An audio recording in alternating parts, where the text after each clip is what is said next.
امیر ثابتی. او که گپش چالیشه، زیر چشوش خالیشه، صورت باحالیشه، دل می برده. زیر چشی نگاه کنی، دیوانه بیماه کنی، ای پریزاده دونی دل می برده.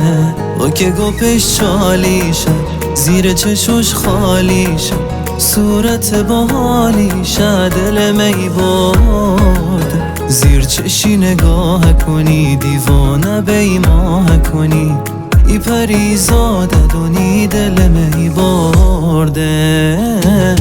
بس که ملوس دی که خدا چشمم که به نگاه شیرین ترنوان،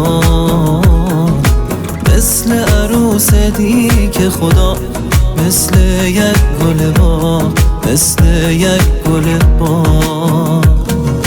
بس که ملوس دی که خدا چشمم که به نگاه شیرین ترنوان، مثل عروس دی که خدا، مثل یک گل باغ، مثل یک گل باغ.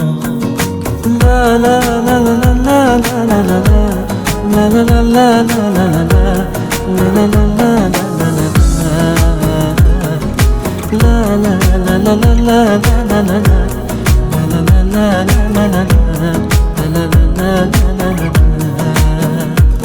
چشمات که به دل منشتن، ای دلم بهشتن، خدا اسمتی نوشتن. کن نازاکرش قربان مودون چتریت، اما چادر رنگی قربان خدا بشم که ایدا بتی همه قشنگی. بس که ملوس دی که خدا چشمم که به نگاه شیرین ترنوان، مثل عروس دی که خدا، مثل یک گل باغ، مثل یک گل باغ.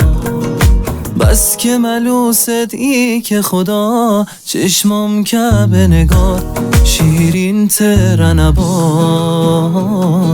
مثل عروس دی که خدا، مثل یک گل باغ، مثل یک گل باغ. مهدی آزادی امیر